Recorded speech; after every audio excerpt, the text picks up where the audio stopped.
Hi everyone, welcome to my channel. তো আজকে তোমাদের সামনে নিয়ে এসেছি একটা সমস্যা, রিসেন্ট ভিডিও আপলোড।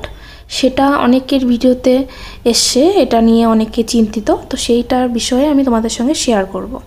তো অবশ্যই আমার চ্যানেলটাকে সাবস্ক্রাইব করো, ভিডিওটাকে লাইক করো, আর কোনো সমস্যা থাকলে সেটা কমেন্টে জানিয়ে দিও। তো চলো ভিডিওটা শুরু করা যাক। তো এখানে দেখো আমার ইউটিউবটা খোলা আছে। তো তোমাদের ক্রোম ব্রাউজারে গিয়ে ক্রোম ব্রাউজারে গিয়ে সেই ইউটিউব স্টুডিওটাকে লগ ইন করে নিতে হবে।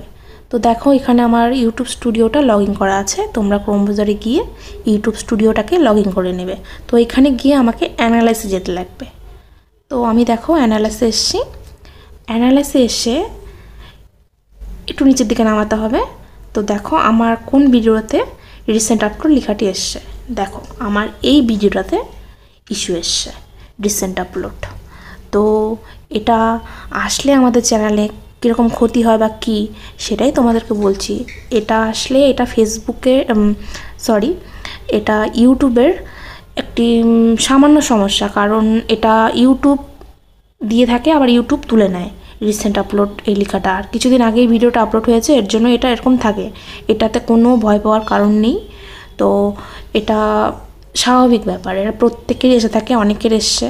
তোমরা আরও ভিডিও দেখবে, সেগুলো তোমরা বুঝতে পারবে যে এইটা কোনো সমস্যা নেই। তো তোমরা এটা নিয়ে ভয় পেও না।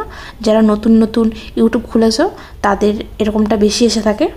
তো অবশ্যই ভিডিওটা লাইক করে দাও, আর ভিডিওটা কেমন লেগেছে, আর তোমাদের কোনো রকম সমস্যা থাকলে কমেন্টে জানিও। তো ভিডিওটা এখানে শেষ করছি। আশা করছি তোমরা সবাই ভালো থেকো।